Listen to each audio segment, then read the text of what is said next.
para que el análisis sea jurídico y te habla de la reforma. Entonces yo decía, bueno, pues sí, pero esto no va a servir porque resulta que las ponen pero fíjate que hay cosas que yo no... Hola a todos, todas y las asistentes. Bueno saber que la bestialidad y la homosexualidad en la época de la colonia interesa a 3 personas más. Hola internet. Bueno, hoy tenemos a Seb Tortorella. Bueno, Seb es profesor de estudios coloniales en el Departamento de Español y Portugués en la Universidad de Nueva York. Su tesis doctoral versó sobre los pecados contra natura en la Nueva España entre el siglo XVI y el inicio del siglo XIX. Ha publicado diversos estudios sobre sexualidad, género, colonialismo, entre los cuales destacan artículos sobre la homosexualidad y la sodomía en la América Latina colonial y otros sobre la masturbación y la religiosidad en el México colonial. En el 2013, con Martha Pugh, editó el libro Centering Animals in Latin American History, que fue publicado por Duke University Press, y está empezando 2 proyectos sobre la historia del suicidio en América Latina colonial y sobre la relación entre archivos y animales en la Nueva España. Y ya. Entonces, ya. Ese es lo oficial. Bienvenido. Gracias por aquí. Por favor, instruyenos. Bueno, es que me pongo un poco nervioso hablando así con un micrófono, pero ya, lo dejo ahí. Bueno, primero, gracias a todos, al CIDE, a Estefanía Vela por la invitación, a Karen por el lado administrativo de todo el viaje, a Claudia por haber encontrado comida vegetariana para mí hoy, que fue como un mini milagro aquí en Santa Fe. Y también le agradezco a mi amigo David Sada, que no pudo venir hoy, pero fue el traductor de mi trabajo que voy a presentar mañana, que es básicamente un capítulo del libro que estoy escribiendo ahorita. Y bueno, antes que todo, les aviso que es la primera vez que voy a presentar en español. Y bueno, me imagino que va a salir un montón de errores gramaticales y todo, pero bueno, que no sean tan duros conmigo con las preguntas ni con la gramática y todo eso.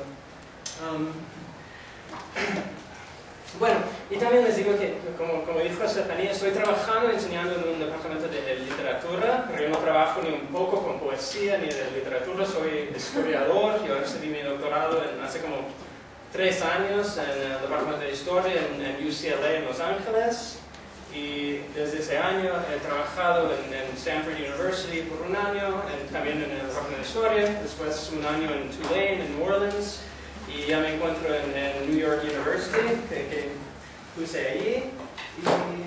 Y bueno, básicamente es por eso que van a ver que soy tan aficionado a los archivos. Y quiero que hoy sea como, bueno, si voy a instruir en algunas cosas, va a haber como digamos, un mini taller de la paleografía del siglo XVII, que son testimonios de casos criminales y casos de la Inquisición, que son interesantísimos. Pero también quiero que sea como una discusión un poco más abierta. Entonces, cualquier cosa que digo, si tienen preguntas, por favor, me interrumpen y no hay problema. Porque, bueno, la verdad es que no puedo quedarme aquí 2 horas hablando en español, que me va a matar. Entonces, bueno, como yo dije o escribí en el abstracto, esta sesión se va a enfocar en parte en la regulación del cuerpo y de la sexualidad en la época colonial, a través de 3 textos que son muy interesantes, y no sé, bueno, si han leído los textos o la mayoría de los textos, pero lo que tenemos son 2 textos historiográficos, uno sobre la sodomía, otro sobre la bestialidad, y un confesionario de Fray Bartolomé Alba del siglo XVII, en 1634. Y bueno, vamos a ver cómo estos 3 textos están más o menos en una conversación, y cómo podemos irnos más allá con los otros documentos que yo he encontrado en los archivos históricos aquí en el DF y en otras ciudades aquí en México. Bueno, yo creo también que estos 3 textos son muy interesantes porque nos permiten aproximar el fenómeno de la confesión en el contexto colonial y la función de, bueno, ya sé que todos vienen de estudios jurídicos, ¿no? ¿No? Bueno, muchos, la mitad, algunos. Pero ¿de dónde son? Nada más para yo tener una idea de quién es la audiencia. Política, ciencia política. ¿Ciencia política? ¿De qué? Relaciones internacionales. Ah, ok. Y ya. Bueno, pues me fascinan los tribunales criminales en la colonia y básicamente de eso que voy a estar hablando hoy. Y, bueno, en primer lugar, yo he estado pensando mucho estos últimos años, pero digamos estos últimos 10 años desde que empecé el doctorado, en cómo el deseo corpóreo ha desempeñado un papel muy importante en el desarrollo de la historia. Y además me interesa mucho analizar y criticar la noción de la represión en la colonia. Porque bueno, yo creo que hay como una idea equivocada de que en la colonia la vida era muy como reprimida y que había muchísima represión, y sí, claro que había, pero como dice Gruzinski en el trabajo que leímos hoy, siempre es como una mezcla de represión con mucho más tolerancia de que esperamos a veces. Y yo he visto eso en muchos documentos, muchos casos criminales, y voy a estar hablando un poco de eso.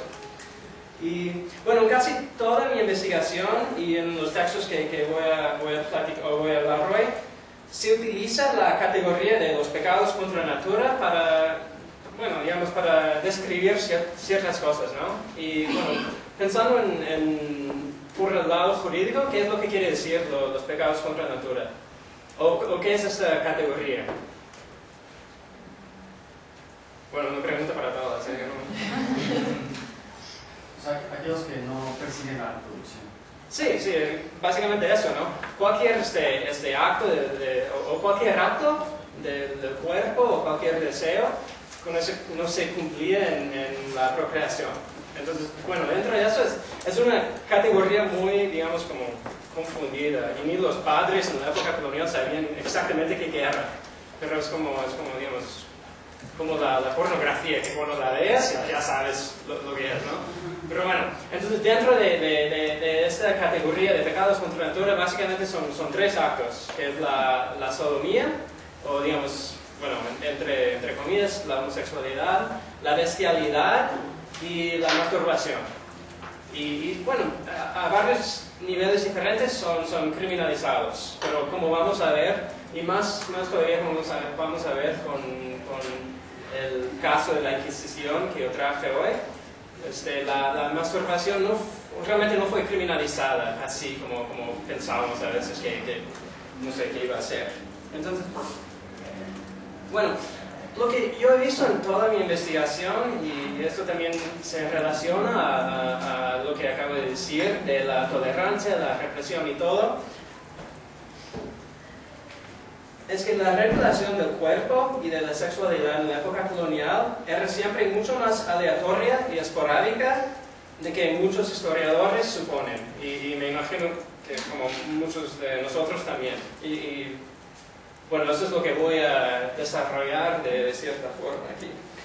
Y bueno, la última parte de esta ponencia, y como ya dije, vamos a ver si tengo material suficiente para 2 horas para llenar todo el tiempo, pero la última parte de esta ponencia vamos a ver cómo la sexualidad se mezclaba frecuentemente con los deseos religiosos por lo que es común encontrar la erotización de espacios sagrados, así como de los ritos eclesiásticos,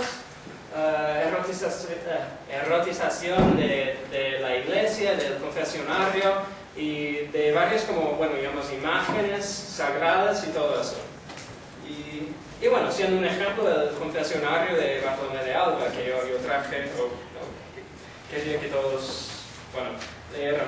Entonces, bueno, para empezar les quiero hacer una pregunta, y que tiene que ver con investigación y todo. ¿Pero quién ha ido a un archivo histórico aquí en México? ¿O afuera de México? ¿Y son archivos contemporáneos o archivos del siglo de no sé qué? Contemporáneos. Sí, la mayoría contemporáneos, ¿no? Y colonial, fue la GN. Sí. Entonces, bueno, siempre me quedo pensando, he viajado mucho por México, he conocido a muchos académicos y todos me dicen así como un poco, son a veces muy sorprendidos, y estoy estudiando dedicado 10 años de mi vida a estudiar bestialidad y sodomía. Mira, pero bueno, siempre me quedo preguntando por qué nos interesa tanto el siglo XX, a veces el siglo XIX, cuando a mí me fascina el siglo XVI, XVII y XVIII. Mira, como van a ver, las historias que encontramos en los archivos coloniales siempre son tan como sorprendentes y como voy a hablar en unos minutos, cuando empecé el doctorado hace 10 años en historia, yo quería escribir una historia definitiva sobre la homosexualidad o la sodomía en la colonia o en la Nueva España. Pero poco a poco, como vamos a ver, como no sé, algunos casos criminales y casos de la Inquisición, no existía como, digamos, categorías tan bien definidas así en esa época. Y eso fue también un desafío para mí, porque yo empecé mi proyecto pensando que voy a escribir la historia de homosexualidad, como ya se había escrito en Portugal, en España, en Brasil, en varios otros lugares del mundo en la época moderna temprana, pero bueno, van a ver cómo son las historias que les voy a platicar un poco. Y bueno, también esta última pregunta que está vinculada a la primera, pero ¿cómo es que sabemos lo que sabemos de género, de sexualidad en la colonia, o hace como 3, 4, 5 siglos? Y realmente es una pregunta, bueno, digamos, quiero que propongan algunas propuestas, ¿no? Bueno, ¿cómo que sabemos lo que sabemos de sexualidad o de género hace 500 años, hace 400 años? Creo que en general una forma de estudiar la entendido de las sociedades es con los registros policiales, ¿no? Muchas veces en los arrestos, en las denuncias, se describe ampliamente la situación, ¿no? Entonces, creo que es una manera muy útil de estudiar esto. Sí, bueno, exactamente. Por un lado tenemos los casos criminales, los testimonios, las denuncias, todo eso. Los archivos religiosos, creo que las iglesias católicas antes jugaban un papel muy importante registrar desde nacimientos, muertes y ya todo lo que tuviera que ver con una serie de cosas también relacionadas con la persona, ¿no? Sí, los documentos que tienen que ver con muerte, ¿cómo se llaman? Los testimonios, los nacimientos, todo eso, y principalmente los documentos de la Inquisición, que no sé si fuiste, pero cuando te vas a la AGN, hay como, no sé, 500.000 expedientes o mucho más todavía, casos de la Inquisición y denuncias y todo eso. ¿Y qué más?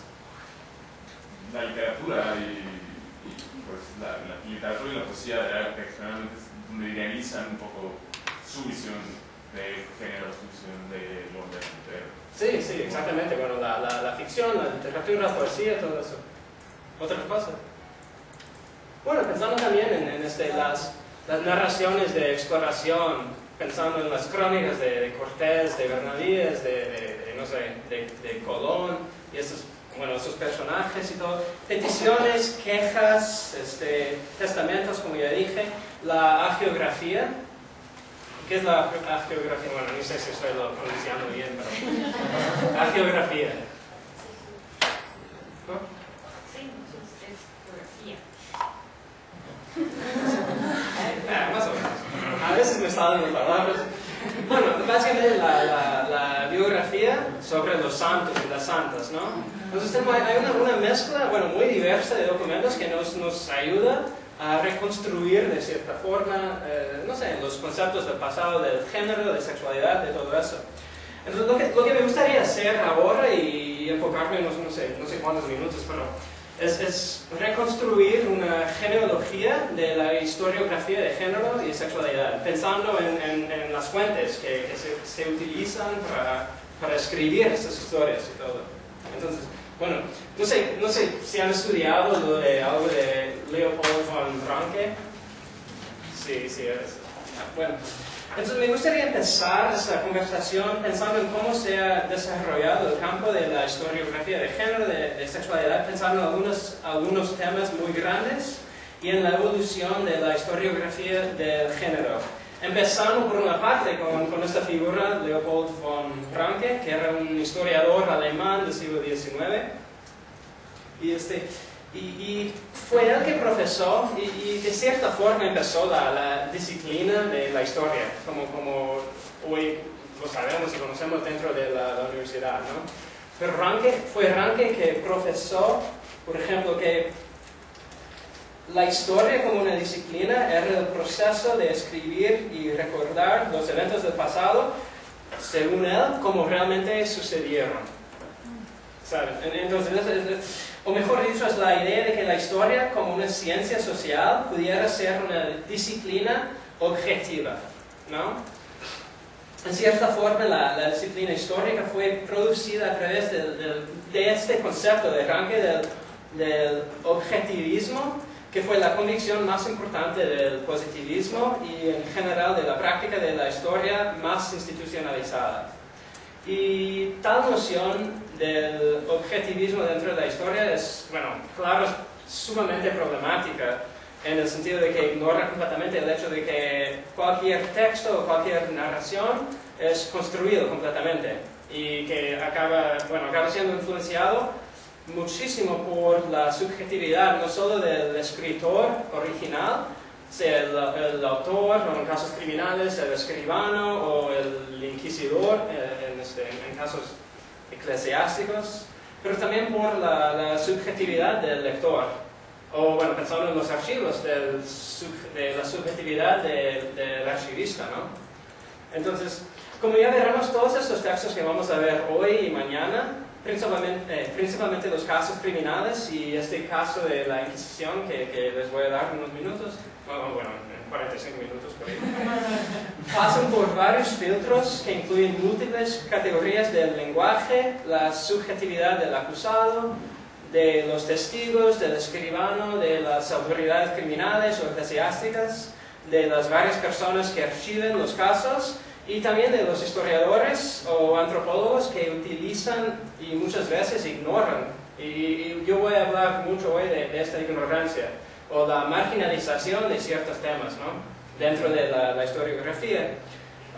Pero bueno, que utilizan estos documentos históricos y a veces que son vistos como marginales. Y a veces, bueno, como ya dije, siempre se sorprenden cuando les digo estoy estudiando tales temas aquí en México y muchos me dicen que bueno, es algo muy específico y cómo es que empezaste a estudiar todo eso y bueno, pero también tengo que pensar siempre en mi subjetividad entrando al archivo y no sé, bueno, para los que ya se han ido a los archivos, no sé si tuvieron que a presentar una carta de no sé qué, y bueno, yo no voy a decir en esa carta que estoy estudiando masturbación, bestialidad y sodomía, ¿no? Y más todavía en los archivos, en lugares más como provinciales y todo así. Entonces siempre digo que, no, me fascina la religión y la familia. Para darle un poco más espacio, más como, no sé, oportunidad de entrar al archivo, ¿sabes? Pero bueno. Entonces ya pasando por esa idea de la historia como algo objetiva, ¿no? Llegamos en la década de los 60 que surgió un conjunto de perspectivas que consideraba los estándares anteriores demasiado tradicionales, elitistas y realmente aburridos técnicamente y metodológicamente, ¿no? Y de ahí se anota el surgimiento de la historiografía marxista, especialmente en la Inglaterra, Italia, Francia, y lo que me interesa mucho más es este campo de la escuela de los anales. Y me imagino que algunos ya han estudiado eso, ¿no? Pero bueno, esta escuela de los anales fue una escuela, bueno, muy interesante que realmente cambió la disciplina de la historia y la metodología de la historia por su enfoque en las experiencias cotidianas de los protagonistas anónimos de la historia.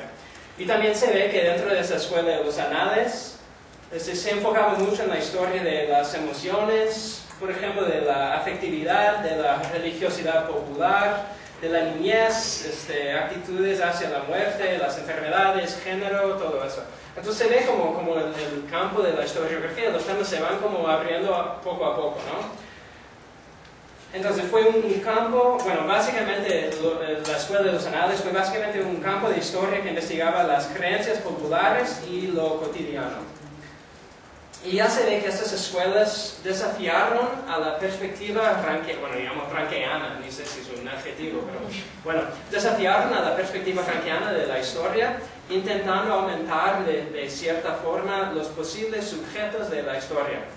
Y bueno, para nosotros, para mí, lo más importante es que estas escuelas ya habían propuesto alternativas historiográficas diferentes a la historia fáctica y política característica de la historia del siglo XIX y también de las primeras décadas del siglo XX.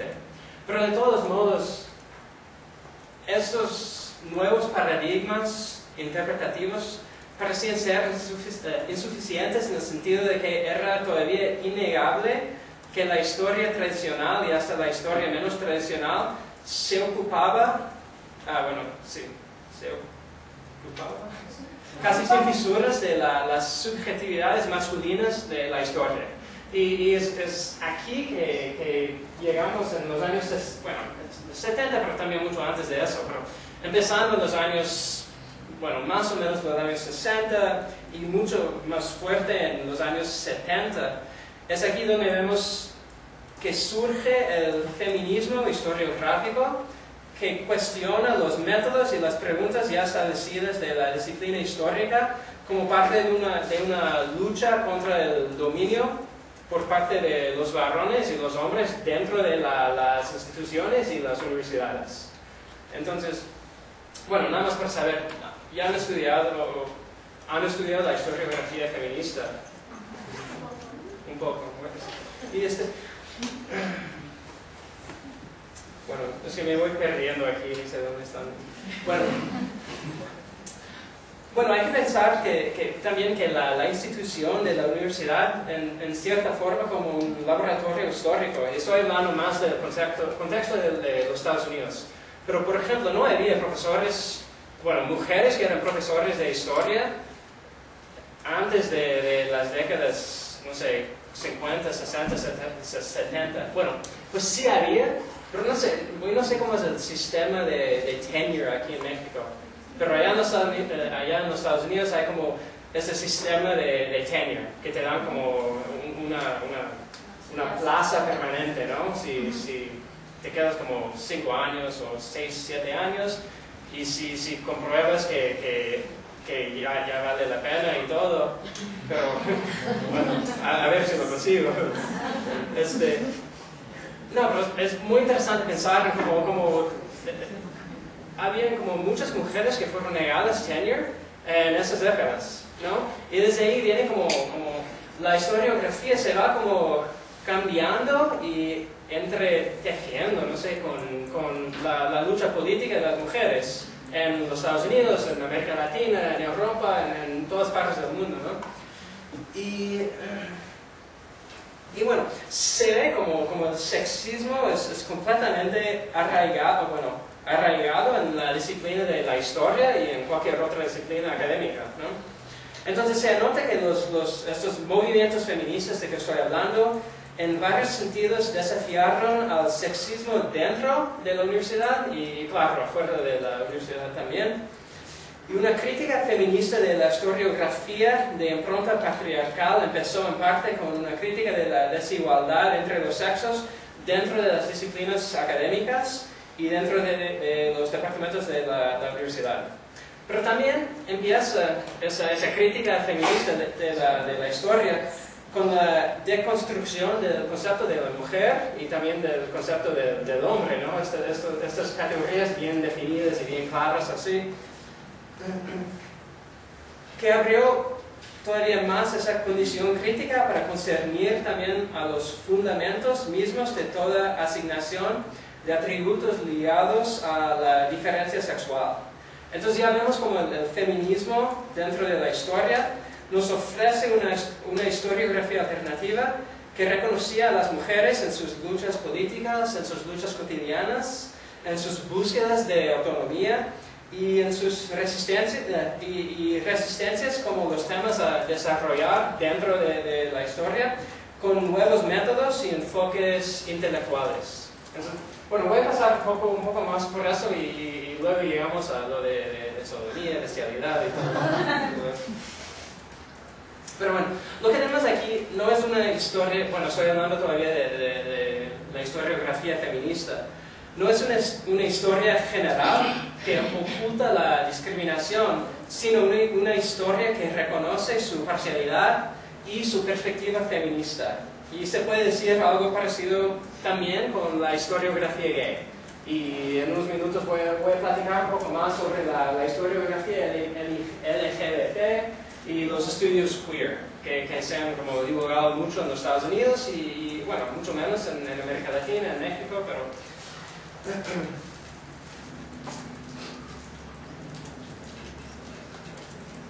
Bueno, y por otro lado, no me voy a enfocar mucho tiempo en Foucault, porque estoy seguro de que todos ya han leído demasiado Foucault, pero me interesa una cosa que dice, y quiero relacionarlo al confesionario de Fray Bartolomé de Alba que leímos para hoy.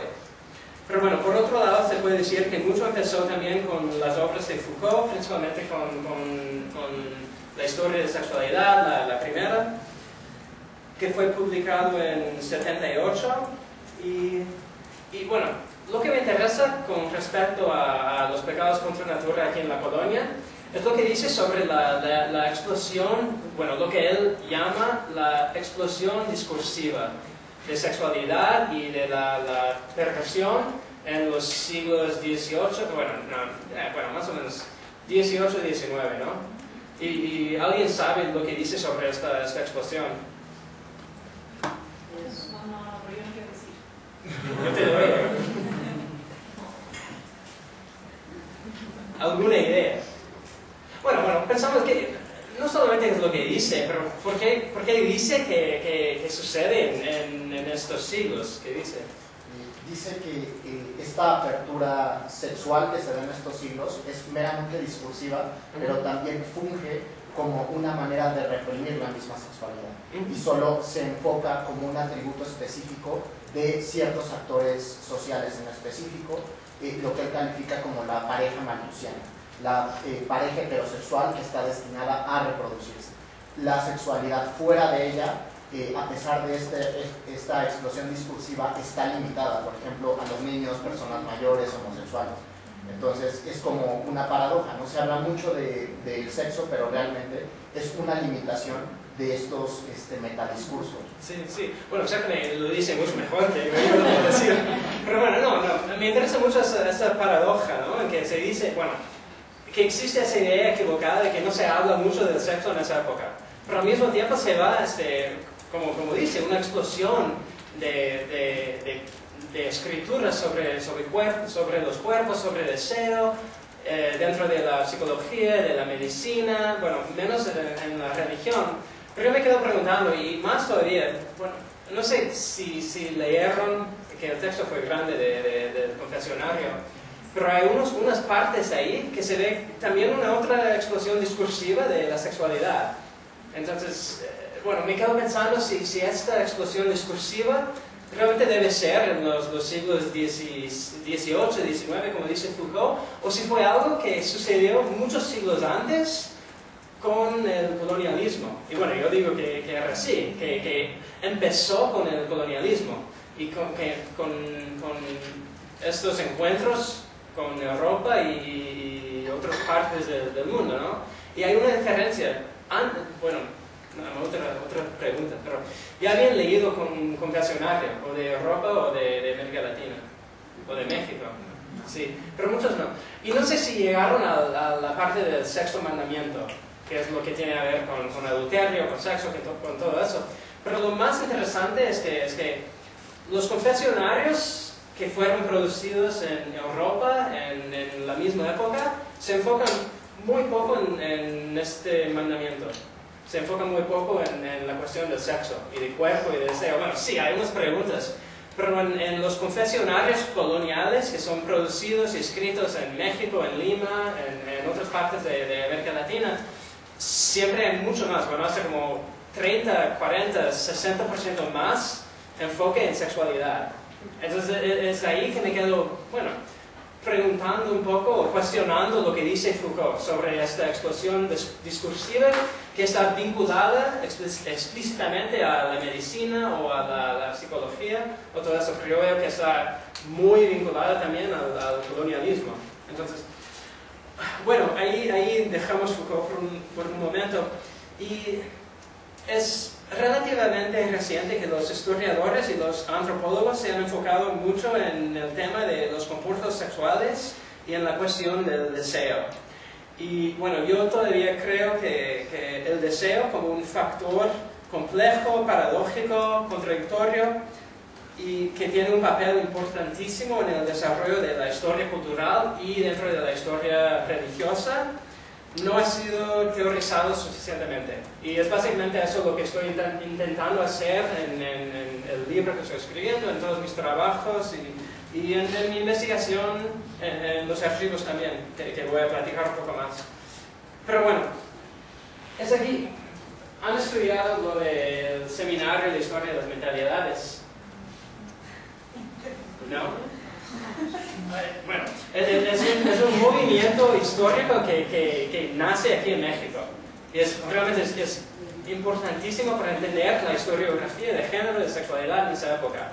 Y bueno, en 1978, Serge Krasinski, que fue el mismo historiador, antropólogo francés que escribió Las cenizas del deseo, él planteó los problemas a que se enfrenta la investigación sobre historia de sexualidad aquí en México. Y él dijo que esos problemas son debidos, y abro paréntesis, dice, a la escasez de fuentes, la necesidad de transgredir tabúes morales, las resistencias personales del investigador y la falta de metodología, cierro paréntesis. Y eso me parece muy interesante, porque sí, tiene mucho a ver con la subjetividad del investigador, de los archivos, de todo eso, pero también, ¿qué fue el primero que dijo? La escasez de fuentes. Y eso es muy interesante, porque bueno, como dije, hasta ahora no se ha escrito una historia definitiva de sodomía o de pecado nefando en el México colonial. Y no tiene nada a ver con escasez de fuentes. Entonces les voy a platicar un poco más sobre eso al rato. Pero, bueno, si te vas al AGN y buscas ¿cómo se llama? ¿Qué? Sí, el Pichero, pero hay una, bueno, antes se llamaba Argena 2 y ahora es otra cosa, pero bueno, si pones ahí en el catálogo sodomía, homosexualidad, bueno, no aparece nada para la colonia con homosexualidad. Pero si pones pecado nefando, pecado abominable, sodomía, bueno, ¿qué es lo que yo hago? Yo paso mucho tiempo ahí. Pero la verdad es que encuentras muy pocos casos. Y por eso, ya por mucho tiempo, bueno, los historiadores que se iban al AGN, el Archivo de la Nación, aquí en el DF, pensaban que simplemente que había muy poco escrito y que realmente que había una escasez de fuentes, que es lo que dice, que es lo que dijo Krasinski ya hace como 35 años. Pero bueno, para tener una idea mejor de la importancia de este seminario de historia de las mentalidades aquí en México, yo ya puse los nombres de algunos libros que realmente son muy interesantes. Y todos son apoyados del INAH, ¿saben el INAH? Sí. Y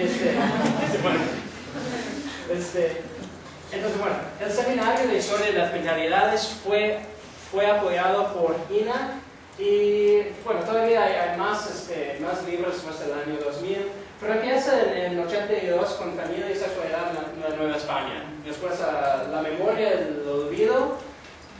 Y me parece que en el 86, que fueron muy como creativos con sus títulos y todo, que ese tiene que ser el mejor título que había visto en mi vida. Bueno, eso aquí, el placer de que acabe la pan de normal y la santidad a la perfección. O porque no se cumplía la ley de Dios en la sociedad no lo está. Bueno, pues si les interesa la época colonial, realmente tienen que leer un poco de esos libros. Y bueno, no sé si ya se han notado, pero me quedo aquí mezclando el inglés, el español, el portugués. Entonces me salen como varias palabras y unos acentos muy extraños, pero bueno, disculpen. Bueno, en total, las varias publicaciones del Seminario de Historia de las Mentalidades ofrecen muchísimos ensayos relacionados entre sí por el tema y por la orientación teórica, que en conjunto presentan un interesante mosaico de escenas de vida cotidiana aquí en la Nueva España, y que son peculiares en algunos casos, más extravagantes en otros. Y nada más para tener una idea, bueno, fíjense que en cada libro hay como 12 ensayos, ¿no? Pero eso te da, bueno, les da una idea de de los temas que eran como investigados dentro de ese seminario. Bueno, por ejemplo, la prostitución, un caso de denuncia, confesiones, solicitación en el confesión, durante la confesión, confesión también, la violación, legislación sobre el delito de bigamia, la prohibición de literatura prohibida y todo eso. Pero lo que me interesa y lo que me llamó mucho la atención hace como 10 años cuando empecé el doctorado fue, después de leer todos esos libros, me di cuenta que la mayoría de todos esos trabajos fueron orientados completamente por la cuestión de la heterosexualidad. Y el trabajo de Serge Krzyzewski, que leímos para hoy, que es mexicano, es francés, realmente fue el único historiador que escribió sobre la homosexualidad en la Polonia. En todos esos libros que fueron publicados por el seminario de no sé qué, de historia de la Entonces, todos se enfocaron en las relaciones entre hombres y mujeres. Y en esos varios libros, ya dije. Entonces, hace como 10 años, cuando empecé mi investigación, fue algo que yo quería entender mejor. Si realmente había una escasez de fuentes, como dijo Krzyzewski en el primer libro, o si tenía que ver con otra cosa, o sea, la subjetividad de los investigadores, o no sé.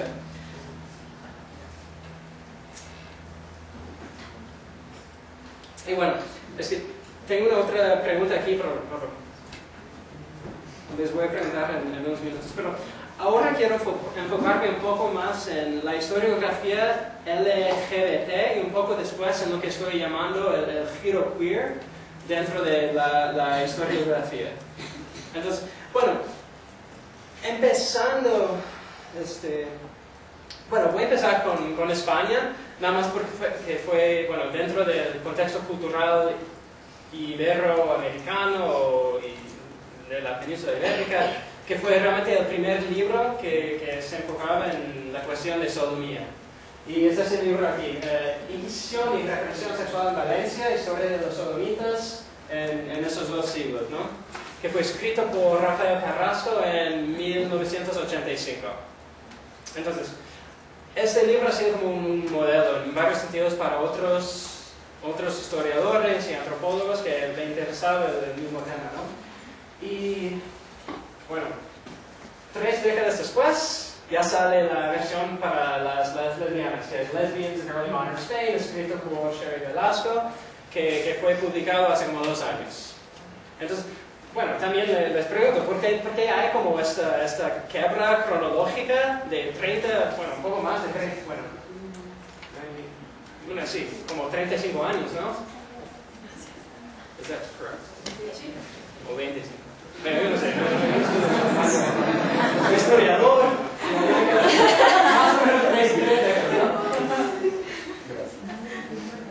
Son 26 años, yo creo. Bueno, pues me pregunto, ¿por qué existe esta quiebra cronológica?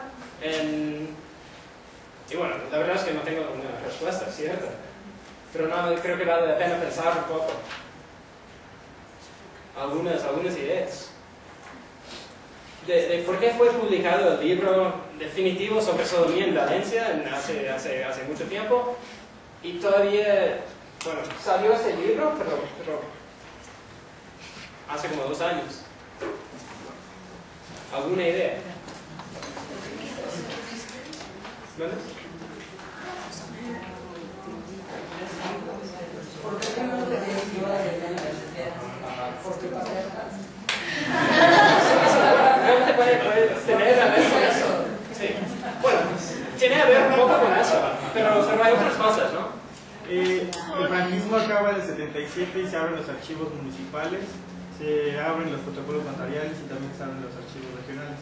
Entonces, el franquismo fue una política muy dura contra la homosexualidad, entonces se abren los archivos y se empiezan a publicar sobre solicitación, sobre homosexualidad. Sí, pero por ejemplo, los archivos en Valencia, los archivos de la Inquisición ya estaban como abiertos en los años 80, bueno, ya hasta antes, en los años 70, no sé.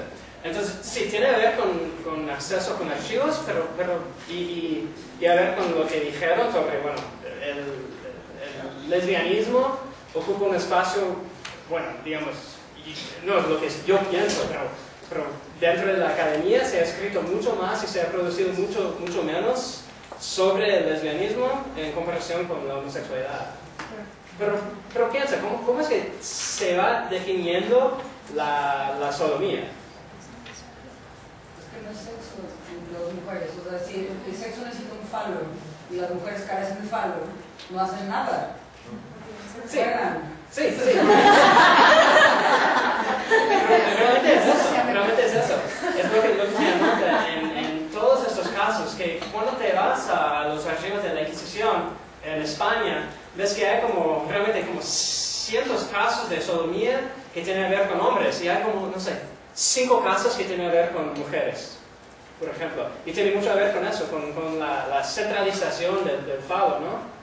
Dentro de la definición de sodomía. Bueno, definida por la iglesia o por la autoridad criminal, ¿no? Entonces tiene que ver con todo eso, con la escasez de fuentes, con acceso a varios archivos y mucho más con esa diferencia de que la iglesia no reconocía básicamente la sodomía femenina. Y eso es muy interesante, que yo, bueno, cuando empecé mi doctorado yo quería escribir la historia de sodomía de todos, ¿no? De hombres, de mujeres, y después de, no sé, realmente 10 años buscando en no sé, 40 y no sé cuántos archivos, yo encontré como 180 o 170 casos de sodomía, y un caso de esos es entre mujeres. ¿Y por qué? O sea, ¿de qué se les acusaba? De sodomía. Pero, perdón, ¿cuál era el hecho en sí? ¿Un dildo? Sí. ¿Cuál? Y el castigo, sí, exactamente. Ajá. Y no, pero lo que dices de que son juegos, pero hasta dicen los padres eso. Por ejemplo, en la época colonial dicen que pues, si no hay como un dildo, si no hay un falo, es nada más como se están manoseando, o están jugando. O bueno, aparecen estos términos, ¿no? Entonces, bueno, ya sabemos que había muchas relaciones afectivas y físicas, sexuales entre mujeres en la colonia, pero que fueron como denigrados, ¿no? Bueno, no sé si es una palabra. Bueno, a veces me voy como Anglicizing my Spanish. Pero voy a continuar un poco la palabra denigrar, porque en sentido estricto es como algo bueno que no te criminalicen, ¿no? O sea, es discriminación en la criminalización. Sí. Pero, como que, o sea, esta es una de las pocas instancias en donde dices que bueno que el Estado no me ve, ¿no? Sí, o sea, sí, claro. Digo, eso lo completo un poco, ¿no? Ajá. Pero también se cambia mucho la jurisdicción y las definiciones, por ejemplo. Entonces, se ve en partes de Europa, en Alemania, en Francia, a veces en la Italia, en esa época, sí había casos, en Portugal también, en Brasil, había casos de sodomía femenina, pero de todos modos mucho menos que casos de sodomía masculina, ¿no? Pero sí, es algo como paradójico que funciona así, ¿no? Que tiene su lado bueno también. En ese sentido, que fueron como quemados mucho menos mujeres por sodomía que hombres por sodomía. Entonces, bueno, esa es la diferencia muy grande que tiene mucho que ver con escasez de fuentes. Que Carrasco, bueno, su libro está basado en como 300 no sé cuántos casos de sodomía masculina, y Velasco había encontrado como 7 7 u 8 casos de sodomía femenina. Entonces, tiene varios capítulos que tienen que ver con la literatura, con la poesía, con las leyes, con códigos penales y todo eso, y algunos casos que son interesantes, muy interesantes. Pero no tiene que ver también con la religión. O sea, digamos, en la época colonial la religión también es muy relevante y en el catolicismo creo que no hay una parte en la que diga, o sea, mencione un acto sexual entre dos mujeres, ¿no? Siempre se hace un énfasis más entre dos hombres en la manera que se expresa. Sí, pero como vemos aquí en el confesionario, por ejemplo, bueno, no sé si han leído si llegaron a sexto mandamiento, pero hay muchísimas preguntas para las mujeres sobre la sodomía, sobre el pecado nefando con otras mujeres. Entonces, existe el concepto dentro de la iglesia, ¿no? Y dentro del pensamiento eclesiástico, pero se ve que realmente hay muchos menos casos criminales o casos de la Inquisición que tienen que ver con eso. Y bueno, ya, dejemos a España. Nos vamos a la historiografía de Brasil, que también, cuando empecé a investigar esos temas, yo me di cuenta que había un libro escrito sobre Valencia, unos libros escritos sobre Brasil y nada sobre América Latina. Bueno, las varias colonias españolas aquí en América Latina, ¿no? Entonces, uno de los libros, bueno, me encanta. ¿Saben quién es Luis Mott? ¿No? Es un antropólogo en la UFPI, la Universidad Federal de Bahía, en el noreste de Brasil, que escribió, es un antropólogo profesor que escribió varios libros. Aquí es Luis Mott. Y eso que me fascina de Luis Mott, cuando estaba en Bahía lo conocí y se enfoca mucho en ese vínculo entre la producción académica y el activismo social. Y Luis Mott me fascina porque él fue el fundador del Grupo Gay de Bahía, que es el mayor, en Brasil se dice ONG, es ONG, no sé. Bueno, la mayor ONG de Brasil tiene que ver con los derechos de los gays, de los transexuales, de bisexuales, de lesbianas y todo. Y también me fascinaba que había como 4 libros, todos publicados más o menos, bueno, casi del mismo año, que se enfocaban en la cuestión de sodomía en el Brasil colonial. Y yo me quedé todavía pensando, bueno, ¿por qué no hay nada sobre México sin ser el trabajo de Grozinski, ¿no? Entonces, bueno, y eso también, el libro de Mujer, Sodomía e Inquisición en el Brasil colonial. Entonces, hay casos de sodomía femenina. Y se me olvidó decir también del único caso que yo encontré de sodomía femenina aquí en México, que ya no existe el caso, nada más existe el resumen del caso. Entonces, un parágrafo que dice, no sé, el nombre de la mujer que fue procesada y el castigo, que fue que recibió como latigos, no sé, vergüenza pública, latigos con el falo dice su pescuezo, pero en su cuello, Y nada más a una de las dos mujeres, ¿no? Sí. Bueno, no sabemos si las dos fueron procesadas, pero en el resumen que existe nada más menciona una mujer. Sí.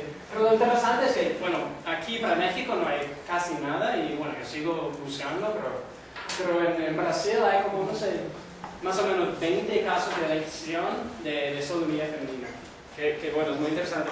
Y cómo me fascina este vínculo entre lo académico y lo activista, ¿no? Bueno, realmente me encanta Luis Mott, entonces ya puse pero bueno, como dije, fue el fundador del grupo de la Bahía y bueno, realmente se ha cambiado mucho el ambiente en Bahía y en el resto de Brasil también. Y por ejemplo, el grupo de gay de Bahía empezó las paradas gays, o las marchas gays dentro de la ciudad en los años 80, los años 90, en Bahía, que se ha como, no sé, ampliado mucho, ¿no? Y bueno, ya puse esa foto que me encanta. encanta. ¿Saben la referencia? Yo no. Bueno, en español venado no tiene nada que ver con homosexualidad, ¿no? Pero bueno, no sé si se dice calor, como una palabra como muy coloquial.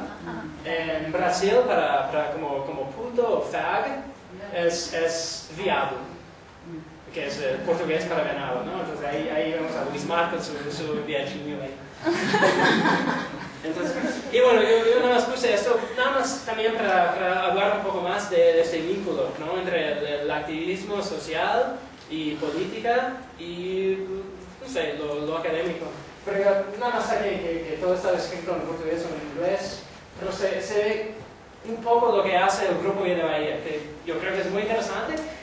Y para muchos historiadores es como completamente divorciado a lo académico o los trabajos que escriben, que producen. Pero yo creo que, bueno, por lo menos en los Estados Unidos necesitamos más académicos como Louis Motts, que, bueno, por mí sería buenísimo.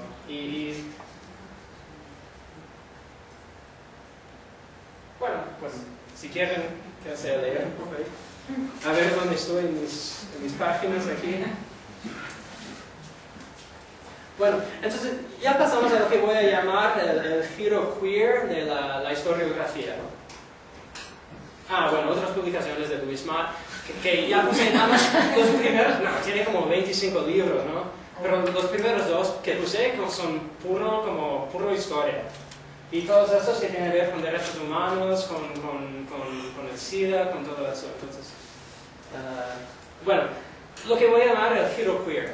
Y todos esos trabajos que puse aquí han salido en los últimos 10 años. Entonces, ya hoy en día hay una historiografía LGBT de la Nueva España. Pero todavía me quedo pensando en el por qué. Nada más fue en los últimos 10 años que ha empezado todo eso, ¿no? Entonces, bueno, lo interesante es que casi todos esos trabajos fueron publicados en los últimos 10 años. Y fue algo que yo no había entendido antes, y la verdad es que me tardé muchos años, pero ya entiendo por qué, para entender eso. O porque la historiografía de la homosexualidad en la Nueva España fue en cierto sentido tan atrasada en comparación con otros lugares como España, Portugal, Brasil, otras partes de América Latina, y Francia, Italia, Inglaterra y todo. Entonces, bueno, les hago esa pregunta. ¿Por qué esta historiografía fue tan atrasada? Bueno, tampoco hay una respuesta cierta, pero... Igual yo creo que los países latinoamericanos son más religiosos culturalmente, entonces... Sí, bueno, tal vez tenga que ver con eso, pero sí, puede tener a ver. Mi compañero me estaba diciendo que tiene que ver como con el régimen periodista, porque por ejemplo si piensas Salvador Novo, que es como antes del inicio del régimen periodista, y por ejemplo Juan Gabriel, que salió del closet después entonces a lo mejor con la normalización de la sexualidad en el PRI fue como muy restrictiva, ¿no? Sí. Bueno, son buenas ideas, la verdad es que no sé. Bueno, yo no sé por este lado. Me imagino que tenía un poco a ver con actitudes conservadoras y todo eso, pero tiene mucho también a ver con la metodología histórica y con la cuestión de jurisdicción y las fuentes primarias y los documentos. Como ya dije, si te vas al AGN y pones pecado nefando sodomía, bueno, sí, encuentras unos casos.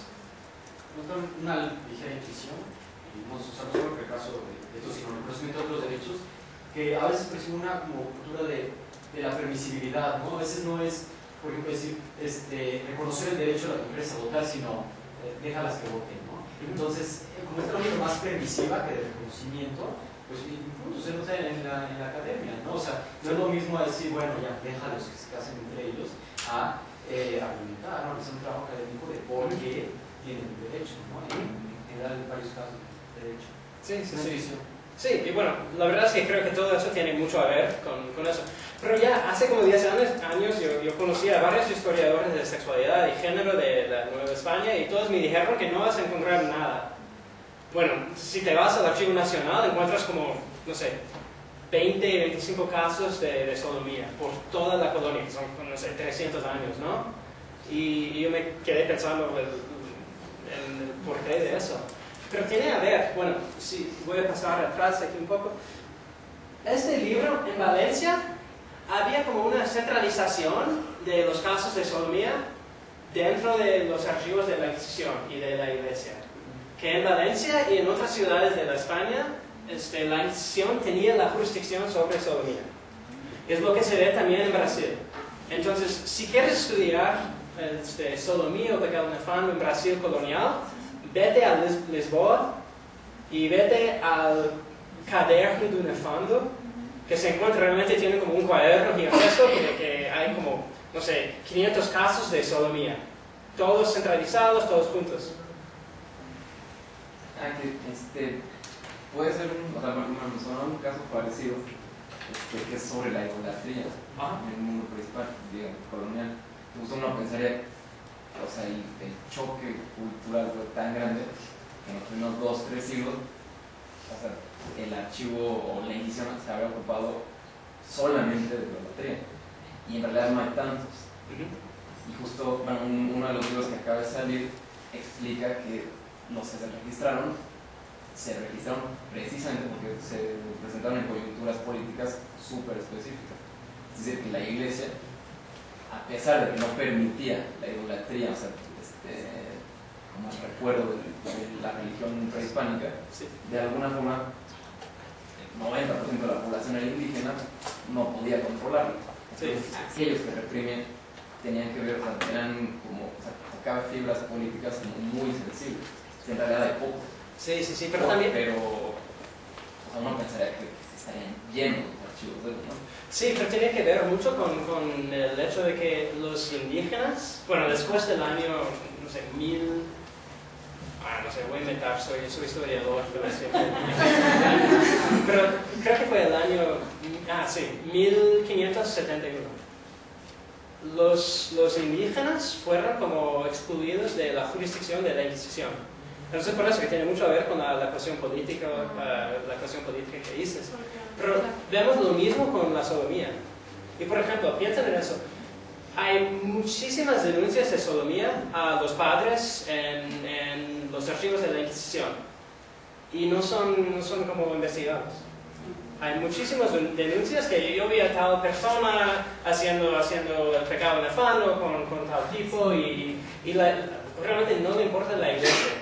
Pero si te vas a la Iglesia en el siglo XVI o XVII y dices que yo conocí a Juan Ramos que dijo que la sodomía no era pecado, ahí la Iglesia se importaba. Entonces la Inquisición, por lo menos aquí en la Nueva España, se enfocaba más en la cuestión de la herejía y la definición de la herejía que en el acto en sí. Y también hay muchas denuncias que se van a varios padres, inquisidores y todo, y los inquisidores nada más escriben como una nota ahí que no se toca al Santo Oficio, que no es asunto del Santo Oficio de la Inquisición. Entonces que se vayan a los tribunales criminales, ¿no?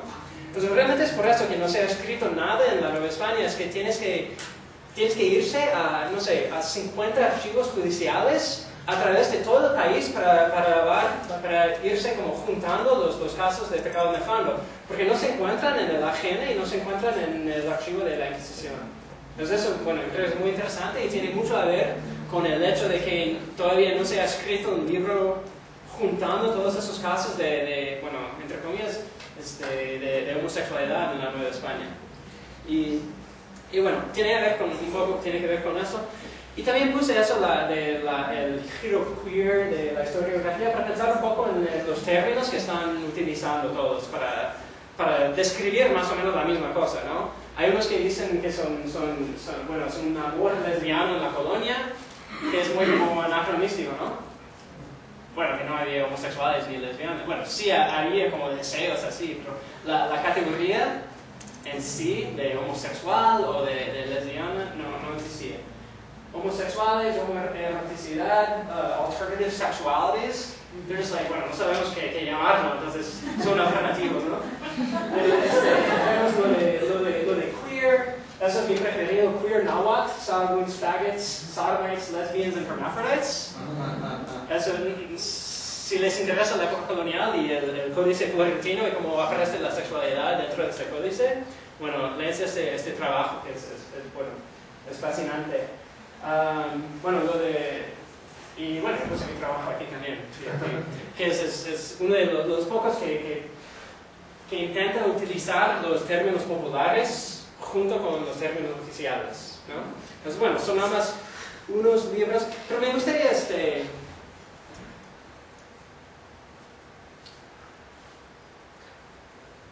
bueno, les hago una pregunta también sobre los estudios queer, pero ¿existen muchos estudios queer aquí en México? Casi no. Bueno, entonces, según un académico de Harvard, Brad Epps, la palabra queer, entiendo la palabra queer, ¿no? Bueno, esa palabra que originalmente significaba raro, excéntrico, extraño, desviado, que hace tiempo se convirtió en un insulto verbal y coloquial, bueno, ha sido como resignificado y resemanticizado. Bueno, a ver, ¿me entiendes? Y ya se utiliza esta palabra queer dentro del activismo político, social y la producción académica también. Y ese es un libro muy interesante que se llama, fue escrito en español por David Córdoba, el libro que se llama Teoría Queer.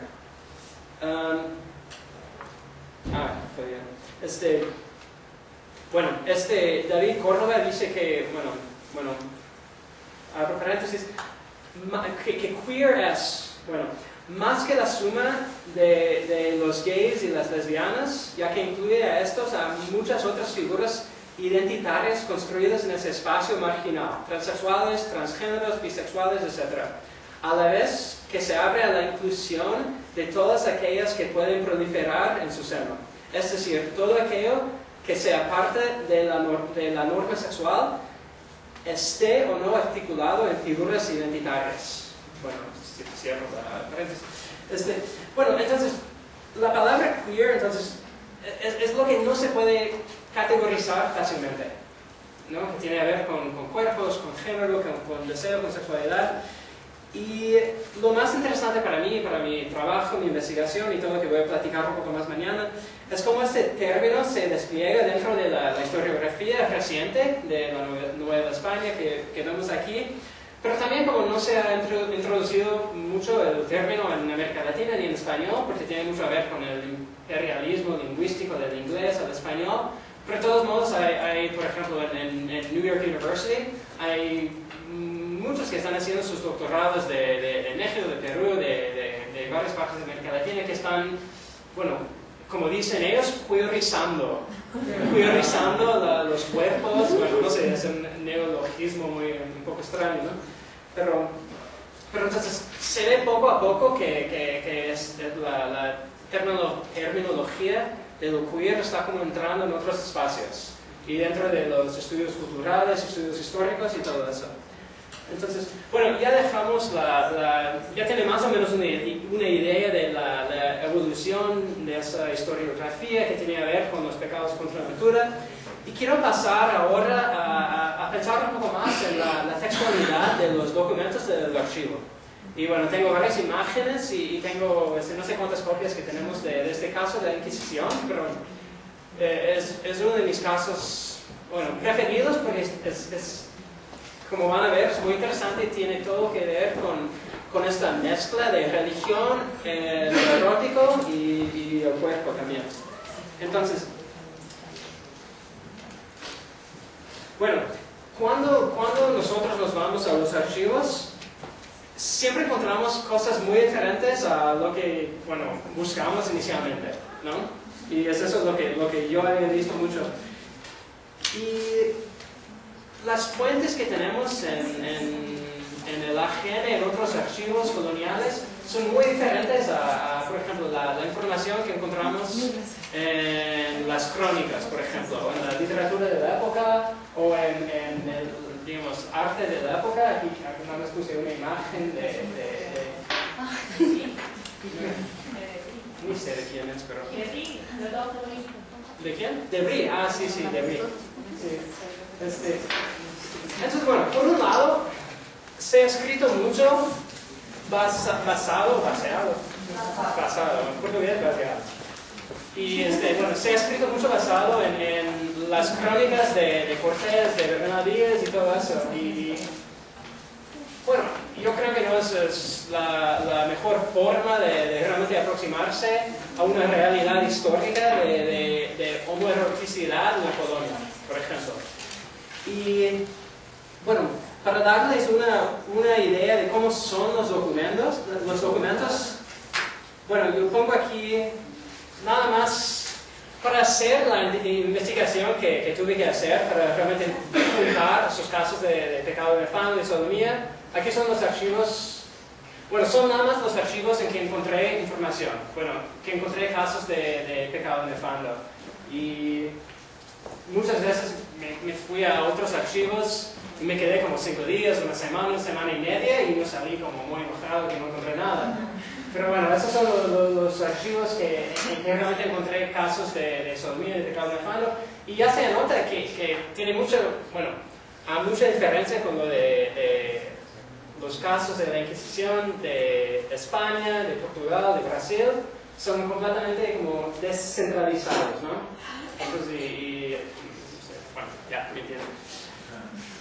Entonces, bueno, todos tienen una copia de estas, ¿sí? Bueno, además quiero mostrarles unas fotos, vamos para ver cómo son a veces los documentos que encuentran en el archivo. Y no sé, me imagino que pusiste las guantes y cubrebocas y todo, pero realmente es tan importante el proceso de digitalizar los documentos. Y bueno, porque realmente hay como documentos que se están como desapareciendo poco a poco. Entonces nada más como un ejemplo de eso. Aquí es un caso criminal de estupro de Pepos Boluda del siglo XVII, al inicio. Un caso de infanticidio de Guatemala. Y también se nota que está llenísimo de como hongos y varios como huequitos de gusanos, no sé cuáles son los insectos que comen los documentos. Y también lo fascinante es que encuentras siempre como imágenes inesperadas en los documentos también. Entonces ahí, fue un caso criminal de aborto y fue el dibujo que hizo el cirujano para comprobar para comprobar la edad del feto. Sí, bueno. Sí. Sí. Poder hacerlo muy bien. Estaba muy flaquito. Sí. Bueno, no fue artista tan como... Y también no tiene nada que ver con sexo, con sexualidad, pero bueno, nada más para decir como el archivo a veces se va como decidiendo para ti qué va a ser su investigación, ¿no? Como dije, yo quería estudiar la homosexualidad en la colonia y yo empecé a ampliar mucho más a varios como pecados contra natura, porque yo sí encontré varios casos de sodomía, pero encontré mucho más casos por ejemplo, de bestialidad. Y eso yo no sabía, porque no hay historiografía de bestialidad aquí en la Nueva España. Y bueno, el único trabajo que conozco es el trabajo de Mila de Alazans, ¿no? Pero bueno, ya. Entonces la última imagen es que tiene que ver con un caso de suicidio y la verdad es que me gusta la imagen. No tengo mucho para platicarles. Pero nada más que fue como cuando iba a todos esos archivos, me di cuenta de que en cada archivo había como 2 o 3 o 5 casos de suicidio. También completamente como descentralizados y que no existe una historiografía de suicidio en América Latina colonial. Pero sí existe para otras partes del mundo, en que los casos fueron como centralizados. Entonces yo me iba como juntando estos casos, las imágenes que tienen a ver con estos casos para un segundo proyecto que ha empezado. Entonces, bueno, ¿qué les parece si nos vamos leyendo un poco este caso que tenemos? Bueno, les voy a decir primero. Todos tienen ¿sí?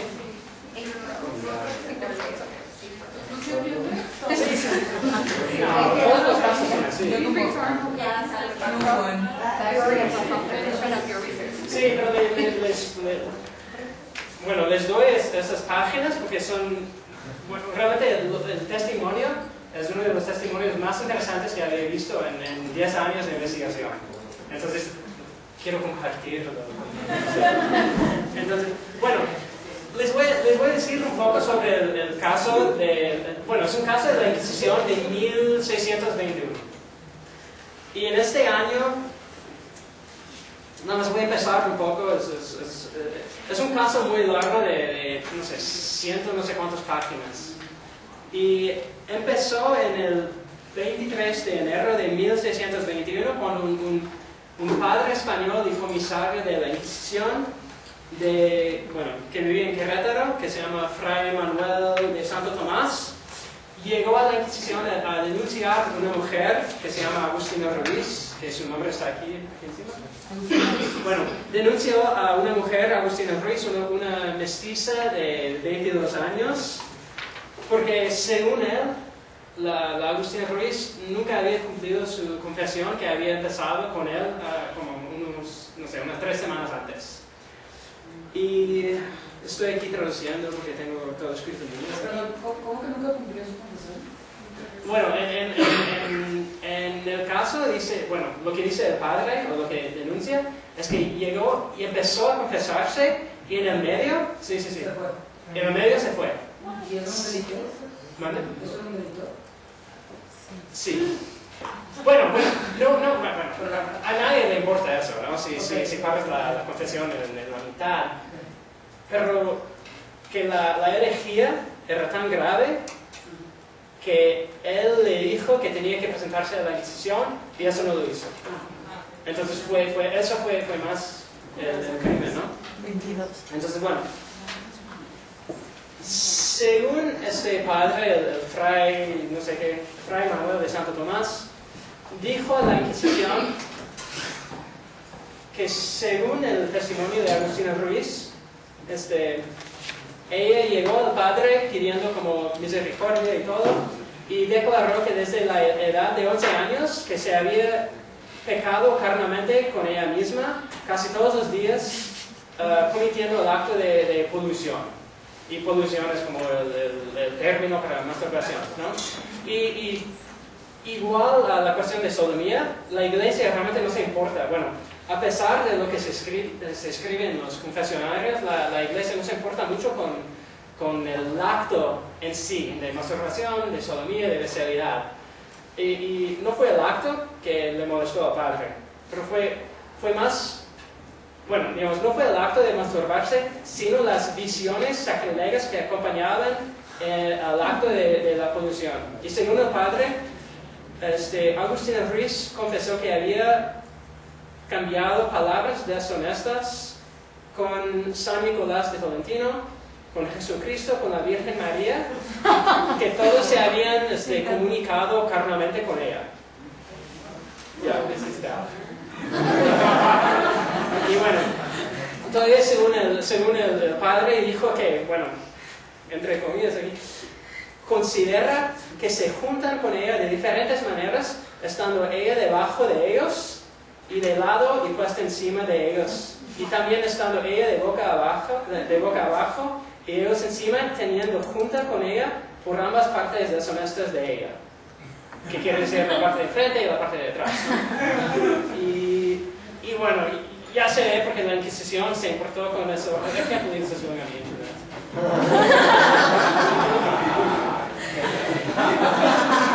Y bueno, entonces eso fue el crimen, ¿no? Es un sacrilegio y fue una herejía de nada más de tener esas visiones sacrilegios, pero de realmente creer que estabas como haciendo, que estaba haciendo sexo con San Nicolás de Tolentino, con Jesucristo aquí.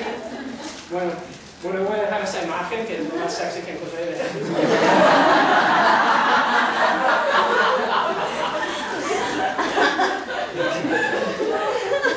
Sí. No, o sea, esto ella lo que empieza que fue un sueño en Medellín, ¿qué era? Vamos a ver. Ok. No, pero como les dije, es un caso de incisión de como 100 o un poco más de 100 páginas. Y lo interesante es que el caso no se encuentra en México, está en el Bancroft Library en UC Berkeley, que tiene como, no sé, 25 casos de la Inquisición que fueron robados de aquí no sé hace cuántos años, pero ahí se encuentran. Entonces, bueno, ¿alguien quiere empezar?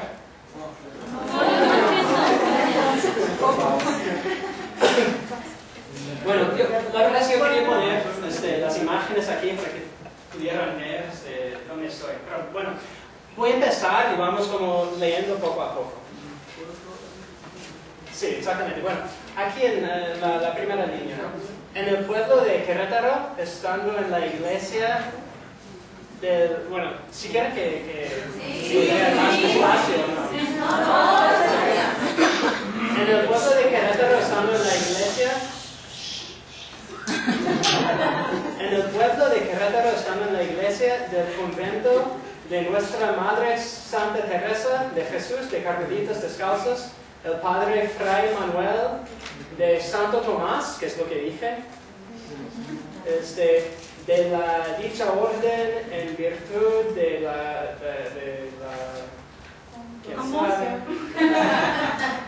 congregación. La congregación que tiene de los señores inquisidores apostólicos de esta Nueva España, mandó traer ante sí a Agustina Ruiz y de ella recibió juramento en forma de derecho, sojarro del cual prometió decir verdad día 1 de abril de 1621 años fue advertido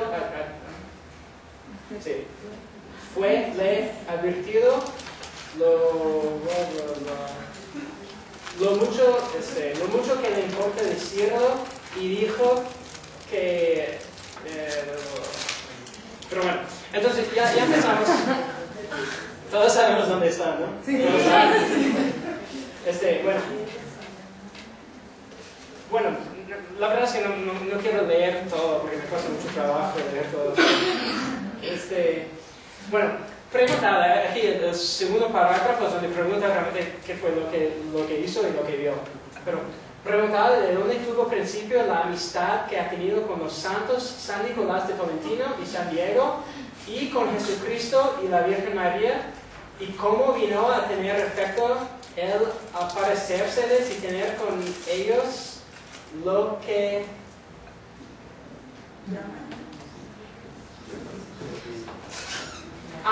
lo que más ha habido y cómo se prosiguió hasta el último estado que ha tenido y con qué palabras y obras.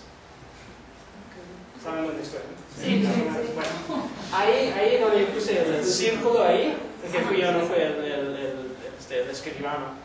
Pero ya empieza el testimonio de Agustina Ruiz. Y esta es la palabra dijo. D-I-X-O.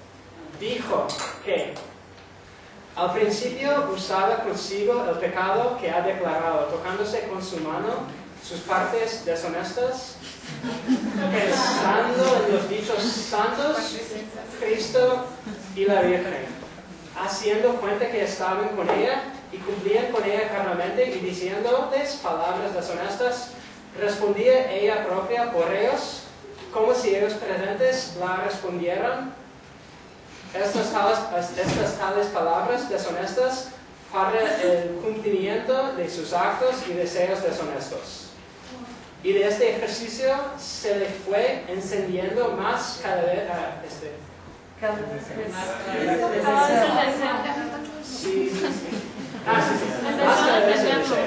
de tenerlos y cada uno de ellos presentes consigo y hacen con ellos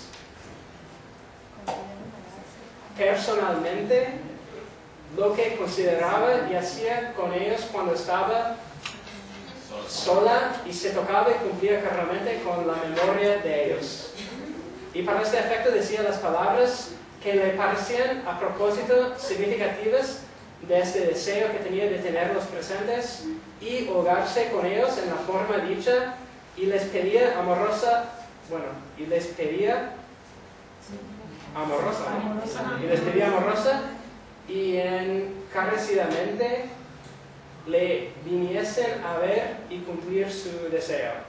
Y que estando en esto y se le andó lo más y más, y pidiéndolo y esperándolo, tuvo y hecho el venir como vinieron las dichas 4 personas, no juntas, sino una a una, como las deseaba. Y venían como hombres y la Virgen como mujer, y ellos y ella sin ropa y vestido en cueros. Y que me canso de leer todo eso frente de todos.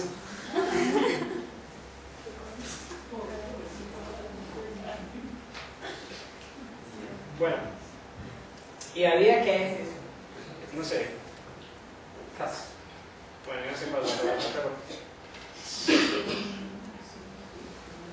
pero sí, bueno, sí, con término y palabras. ¿Profanas?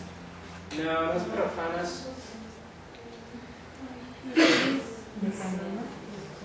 Es insanas, ¿no?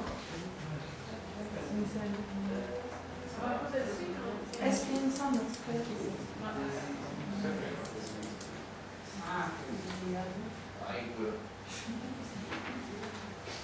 Bueno, a ver la hora.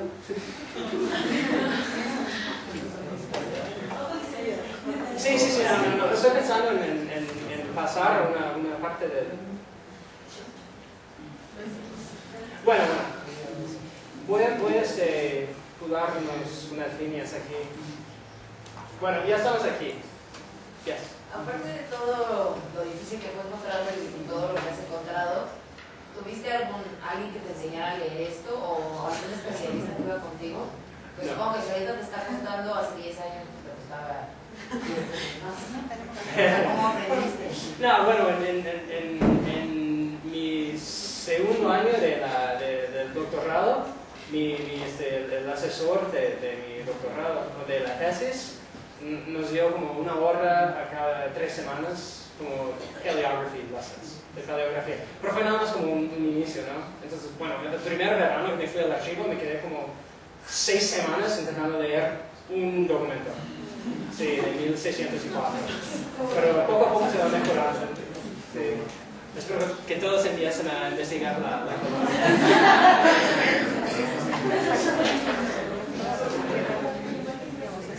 Pero bueno, pues, que algunas partes realmente muy interesantes que pues voy a empezar aquí.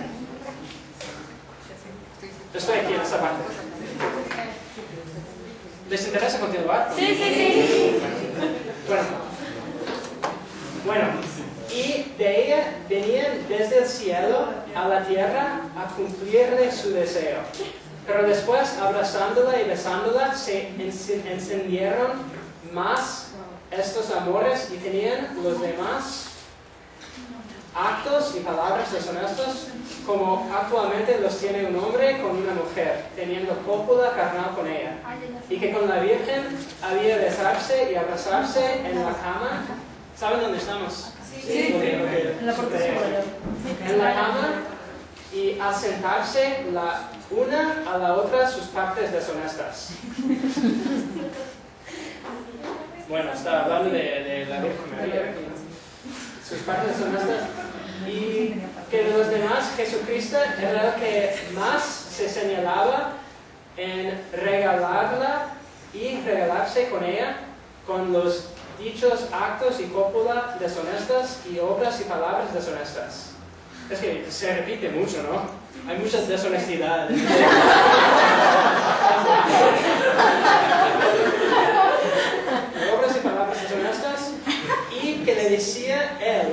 que la había criado tal como era hermosa y graciosa y a su gusto para que fuese su puta.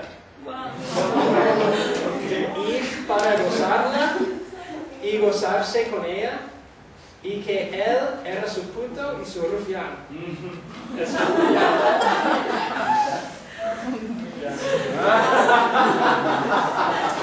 Ahí está hablando de esto. Sí, está hablando de Bueno, ya se sabe que me enfoca en la época colonial, que realmente las narraciones, bueno, las narrativas que encuentras en los archivos son impresionantes. Entonces, ¿dónde está? Y ella leí, bueno. Le iba correspondiendo. Ah, sí, le iba. Gracias. Le iba correspondiendo y satisfaciendo con las palabras convenientes, mostrándole agradecimientos y amor. Y está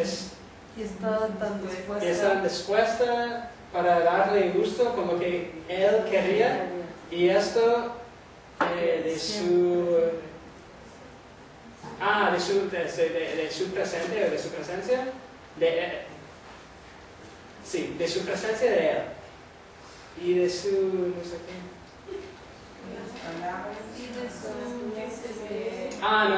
Y de su presencia de ella. Y las palabras que se le antojaba, muy deshonestas, y antes de tener la cópula carnal, teniéndola, él le decía y ella respondía, y aquí tenemos las paréntesis, ¿no? Mi alma que te meto. Y ella decía, mis ojos, el carajo, me meto el carajazo. Y él decía, ¿por dónde? Y ella respondía, por el coño. Es tuyo. Y él decía, ¿qué te hago? Y ella decía, me joder. Me estás jodiendo y prosiguiendo en el acto. Sí, en el acto se incitaba con decirse, aprieta, Menease. Sí. Meneate y muévete. ¿A quién jodo? Y ella decía, a tu puta, que te quieren más que a cuántas cosas hay a tu jodedora. Ni sabía que existía esa palabra. A tu jodedora que quiere su parte de ordinario, tu carajo, y por el contrario, ella preguntaba en otras tales preguntas, y él respondía, tu puto y rufián te jode. Te mete el carajo, bueno, se repite mucho. Pero bueno, lo que me fascina del documento es esta quebra entre el lenguaje oficial y el lenguaje popular. Y por ejemplo, lo que se anota, y voy a platicar un poco más de eso mañana, es que a veces hay como testimonios. En este caso, por ejemplo, de estupro, de Pascagoula, tenemos por ejemplo un caso de una muchacha de, no sé, 7 u 8 años, que va a denunciar un hombre viejo que le había violado, y dice, bueno, en su testimonio dice así que contra mi voluntad me estupró por el vaso natural, que, bueno, y hay que pensar, si una muchacha de 7 u 8 años ya sabía esa terminología, ¿no? Y bueno, lo que se nota aquí, lo que me fascina de este caso en particular es el sentido popular del lenguaje que encuentras aquí. Y lo mismo que se ve en los casos de pecado nefando, de sodomía, que hay un lenguaje o categorías oficiales como pecado nefando, pecado abominable y todo eso. Pero también hay, bueno, si buscas y lees cuidadosamente, hay como este lenguaje también del término puto, que se usaba en el siglo XVI, XVII, y fue nada más como a veces fue un término como autorreflexivo también, que hay como algunas personas que son procesados que dicen que no, todos en esa fiesta conmigo eran unos putos que acostumbraban a cometer el pecado y todo eso. Entonces, por eso me fascina un poco ese caso, pero también para pensar bueno, quieren leer un poquito más y después platico sobre el caso.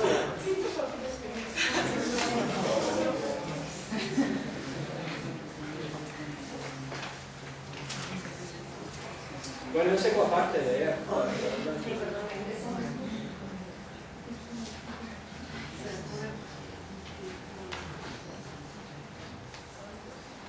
Bueno, empiezo aquí. Ni sé qué va a decir. Se acuerda y que con los... Estoy aquí, como décimo. Se acuerda y que con los santos, aunque no con tanto extremo ni tanto había entre ella y ellos, otras semejantes preguntas y respuestas las que eran convenientes para con ellos. Y que con la Virgen, con los besos y abrazos. Sí. Que con la Virgen, con los besos y abrazos, se llamaban de tú y de vos, y de mi alma, mi vida, mis amores, y se atentaban las partes deshonestas preguntándose que te atiento, que me atientas, y respondiéndose el coño, y que te refriego, y respondiéndose la crica, y diciéndose que así en cuenta que la iba para...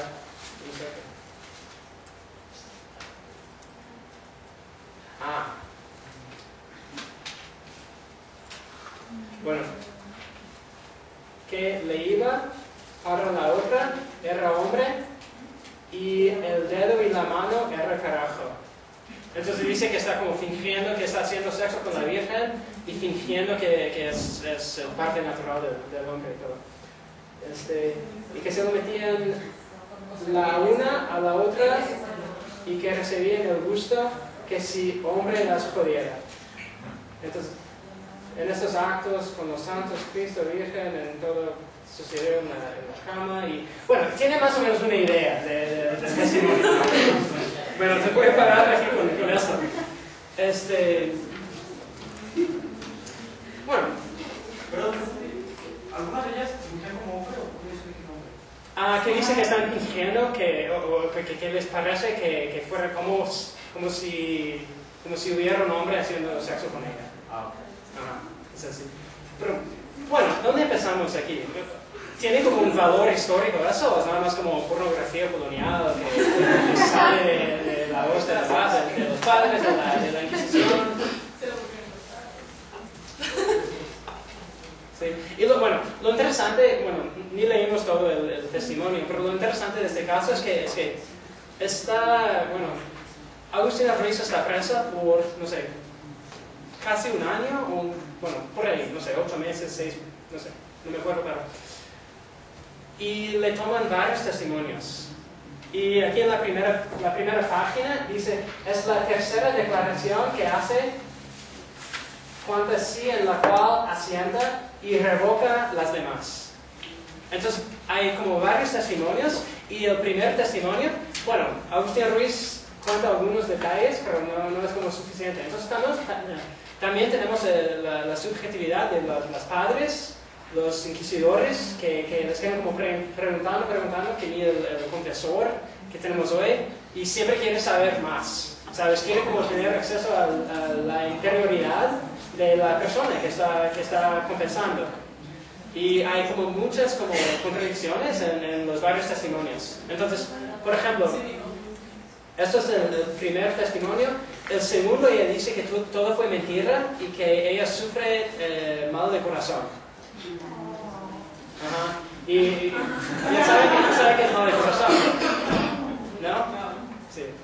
Bueno, mal de corazón era como una categoría de enfermedad que era como 20.000 cosas. Entonces, si sufres cualquiera de esas cosas, no sabes cuál es la explicación, sufres mal de corazón. Que puede ser algo psicóloga, algo física y cosas así. Y después viene con la tercera declaración y la cuarta tiene más detalles todavía. Y creo que hay como 6 o 7 testimonios de ella. Sí. Y lo que pasa, bueno, en comparación con los casos de pecado nefando, de sodomía, la verdad es que no es castigado, bueno, es castigada sí, pero lo que pasa es que la ponen en un convento por un periodo de 3 años, que a mí me parece como, no sé, me parece un poco irónico.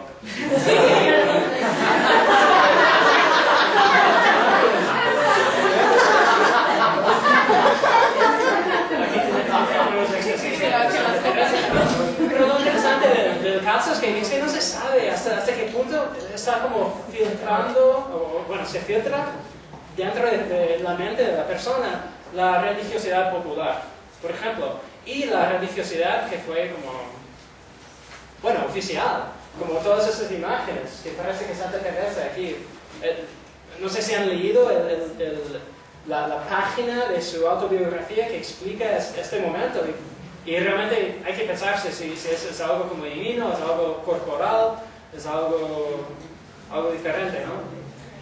Y lo más interesante, yo puse esta imagen de San Nicolás de Tolentino, porque quieren saber, bueno, los inquisidores quieren saber todo el discurso de su vida.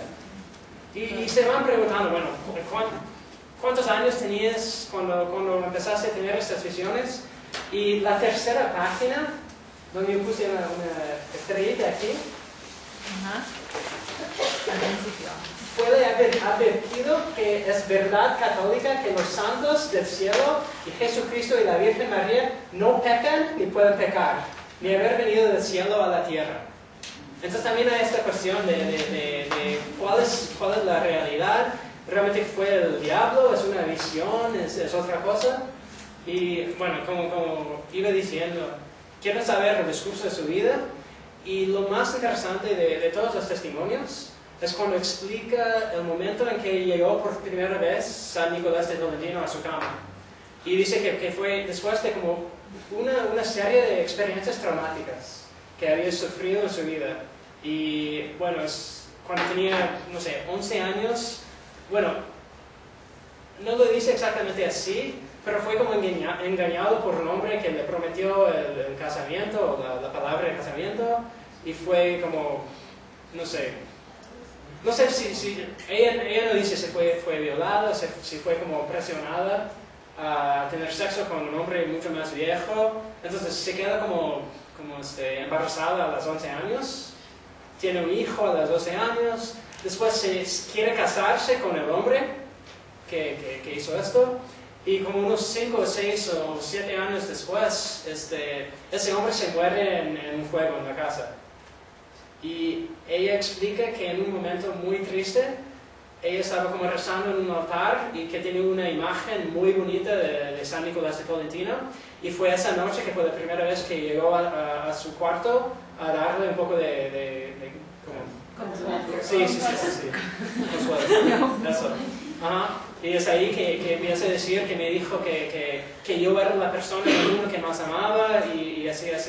Y vemos realmente una mezcla de la iconografía religiosa de la época con los deseos corporales o corpóreos, no sé. Y bueno, los casos realmente son fascinantes, impresionantes. Entonces eso nada más para dar un ejemplo. No sé si tienen más preguntas sobre el caso de Agustino Ruiz. Si les interesa, yo publiqué un trabajo que está en... Bueno. ¿Y cómo supieron? ¿Ella llegó y confesó de la nada? ¿O no sabemos? Llegó a confesar. No, ella fue presa por la Inquisición después de que el padre la denunció. Sí. Entonces fue así que realmente empieza el caso de la Inquisición. Sí. ¿Y te encontraste con más casos en los que estas imágenes, terminaban como siendo... Sí. ¿Muchos? No, bueno, muchos no, pero sí hay muchos casos. Bueno, muchos no. Bueno, cuando yo digo muchos, estoy hablando de como 100 casos. Pero tengo como, no sé, 12 casos tal vez, que realmente son casos raros y extraños. Pero hay casos, por ejemplo, de un hombre en 1600, bueno, en el siglo XVII, que se va a confesarse con su padre, y el padre dice la misma cosa, que no, este realmente es un pecado muy grave y no te puedo absolver por esos pecados. Y lo que dice ese hombre, bueno, se me olvidó su nombre, pero lo que dice es que ya por un espacio de 10 a no sé cuántos años, aquí en la Ciudad de México, todas las noches, se va entrando en las iglesias a masturbarse encima de las imágenes sagradas del niño Jesús. Ajá. Pero después cuenta como realmente empieza a hacer sexo con el crucifijo. Y bueno, muchos casos no hay, pero sí hay casos, y yo creo que nos dice algo sobre esta mezcla. Es que siempre no, pero parece que hay como una separación entre la religión y la sexualidad. Pero a nivel popular, y mucho más a nivel de los padres, que son los otros casos, se ve como una mezcla muy compleja de todos esos campos. Por lo que dices es como un discurso popular en el que aparecen mezclados, pero por ejemplo normativamente se hacía una distinción, o sea, porque aquí, nos decías, ¿no?, que la sodomía y la herejía se podían como sancionar por aparte o algo así, entendí. Entonces, en este caso, ¿qué haces como con esto? Lo que se sancionaba era el acto per se, o sea, porque como a lo mejor estoy siendo anacrónica, pero esto no me parece algo tan distinto de, o sea, como una masturbación con fantasía. Ajá. Entonces, aquí qué castigaban? La masturbación, exacto, o el uso de las imágenes, o sí. Ni fue el uso de las imágenes, pero fue la creencia de que realmente habían visitado a la persona a hacer sexo con ella. Entonces, por eso en esta última página dicen que no, es una verdad teológica, que no vinieron desde el cielo Jesús y la Virgen para hacer sexo contigo, porque esto no puede acontecer, no puede suceder. Entonces fue más la herejía, y esto es lo que estoy diciendo, que hay como... Hay una... Bueno, la iglesia siempre está como intentando restringir la producción artística en la época. Pero si vemos a las producciones que fueron aprobadas por la iglesia, bueno, para mí no es tan difícil entender cómo serían un poco erotizadas, ¿no? O digamos la eroticización de estas imágenes. Entonces, pero no, el acto en sí no fue lo que importaba a la iglesia. A las justicias criminales sí, fue el acto. No les importaba los pensamientos sobre el acto, pero fue el acto que tal persona hizo sexo anal con tal persona, sí o no. Entonces por eso es mucho más común en los tribunales criminales el uso de cirujanos, de médicos, de parteras, de comadres, para intentar comprobar los detalles del cuerpo y todo eso. Bueno, ya no sé a dónde me voy.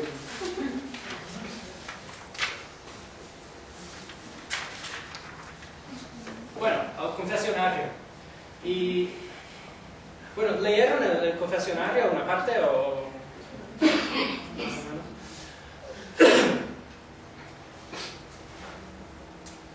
Bueno, eso es lo que dije sobre la explosión discursiva de que habla Foucault. Es que yo creo que empieza muchos años antes y, bueno, por mí está intrínsecamente vinculado al colonialismo, al proyecto colonial, en que se ve que hay mucho más enfoque en los cuerpos, los deseos, el sexo, en confesionarios coloniales que en Europa de la misma época, ¿no? Y ¿saben para qué sirven los confesionarios? Bueno, aquí tenemos una página, esto no es el que leímos para hoy, pero este es el confesionario del famoso de Alonso de Molina de 1571. en que tenemos este lado está escrito en náhuatl y este lado escrito en español. Entonces, ¿para qué sirve el confesionario? Pues este es un campo textual que realmente se va creciendo a través de la época colonial. Pues para limpiar las culpas, ¿no? ¿Vale? Limpiar culpas. Sí, pero tiene como una función muy práctica. Son como directrices para los sacerdotes de qué hacer cuando llegan determinados pecados, o sea, la gravedad que debe de tener, cómo se debe de absolver y si tienen ellos la jurisdicción para lo mismo, también como un control social. Sí. Tiene mucho a ver con darles información a los padres, pero tiene todos los... en la Europa de esa época, los confesionarios fueron escritos o en latín, o en francés, o en italiano, o en portugués, o en español. En la Nueva España siempre fueron escritos en español y en una lengua indígena, o purépecha, o otomí, o náhuatl, o mixtec, o zapotec. Entonces fue todo eso que dijiste. También para advertir a los indígenas. También para advertir a los indígenas, pero principalmente para entrenar a los padres que no hablaban con fluencia estas lenguas indígenas. Que imagínense que hay, no sé, 500 padres en 1600 por toda la Nueva España y menos de 5% de ellos hablaban lenguas indígenas. Entonces, los confesionarios son guías para instruccionarles a los padres cómo preguntarles a los indígenas en tal idioma y cuáles pueden ser unas respuestas posibles. Es un diccionario, pero va como más allá de un diccionario, ¿no? Porque aquí tenemos una pregunta y ya sabía que aquí tengo nada más unos ejemplos del confesionario de Bartolomé de Alba. El quinto mandamiento, preguntas para las doncellas. ¿Tomaste algún bebedizo estando preñada para echar a la criatura? Recuerden que está escrito en español y en portugués, ¿no? en náhuatl, ¿no? Y dice alguna bebida a alguna doncella o persona preñada a fin de que echase la criatura. Y ahí vemos que en los confesionarios hay respuestas posibles. Entonces, yo quería que leyeran el confesionario, o por lo menos, que pensáramos en unas preguntas del confesionario, para cuestionar también la idea de que la confesión es un ejercicio de dominación sobre los grupos indígenas en la Nueva España. Porque eso es una idea que se va, empieza un poco con Foucault y se va como reproduciendo dentro de la historiografía de la sexualidad en la América Latina colonial. Y todos dicen así que la confesión es una forma de tener acceso a la interioridad de la persona, es una forma de dominar la subjetividad indígena, de cambiar sus prácticas rituales, el pensamiento sobre el cuerpo, sobre la familia, sobre relaciones, etcétera, etcétera. Pero si pensamos realmente, son guías para quien realmente no habla nada. Entonces, pensando por un lado que hay pocos padres en la Nueva España, por otro lado que hay una idea muy equivocada de que aquí tenemos la autoridad colonial y aquí tenemos los demás. Y realmente no es así, se mezcla todo. Y para contestarte a esta pregunta de las visiones eróticas y todo eso, la sexualización de espacios sagrados, la mayoría de los casos que había encontrado son padres que hacen eso. Son padres que va mucho más allá de la solicitación, del crimen de la solicitación. Y hay padres, mañana les cuento más detalles si quieren, un poco más, más ejemplos de los casos. Pero me queda me permite cuestionar esa idea de la polaridad de autoridad colonial y todo lo demás. Y yo veo, por lo menos lo que veo en estos casos es que toda persona existe en múltiples, no sé cómo se llama, en varios puntos al mismo tiempo, en un espectro entre tolerancia o intolerancia, o represión y no sé, ¿cuál sería lo que pasa? Bueno, sí, tal vez. Entonces, bueno, aquí tenemos esas preguntas, que por un lado hay pocos padres en la Nueva España, por otra hay padres que realmente no entienden y ni saben ni un poco cuáles son las leyes eclesiásticas. Hay padres que cuando llega una denuncia de sodomía, que juzga o procesa a la persona, y después la audiencia castiga al padre por haberse procesado a una persona por sodomía, que es un crimen que cae fuera de su jurisdicción y todo eso. Hay padres que realmente están como pervirtiendo el discurso de la iglesia. Entonces es nada más como una dicotomía entre lo popular y lo oficial. Y eso que se ve en las preguntas también. Aquí otras, las preguntas que tienen que ver con el sexto mandamiento. ¿Has estado emancipado, te has entregado a los vicios de la sensualidad y deleite carnal? ¿Has tenido exceso con alguna o algunas mujeres? ¿Cuántas veces tuviste acto con cada una de ellas? Por ventura, cuando te embriagaste, perdiendo tus sentidos, caíste en el abominable pecado de la sodomía, teniendo que ver con otro. El pecado contra la naturaleza, teniendo acto con algún animal. Has tenido actos con tus mismas carnes, teniendo el objeto en alguna mujer. Entonces, bueno, tenemos una serie de no sé, 40 preguntas para los hombres y mucho más siempre para las mujeres. Hay siempre una sección especial para mujeres en los confesionarios. Pero también pensamos hasta qué punto realmente fueron preguntadas o preguntados estas preguntas y cuáles fueron las reacciones. Y bueno, todo eso para criticar la idea de que la confesión realmente funciona como un herramienta de dominación colonial sobre los grupos indígenas, porque era todo un desmadre en la colonia, ¿no? Y aquí,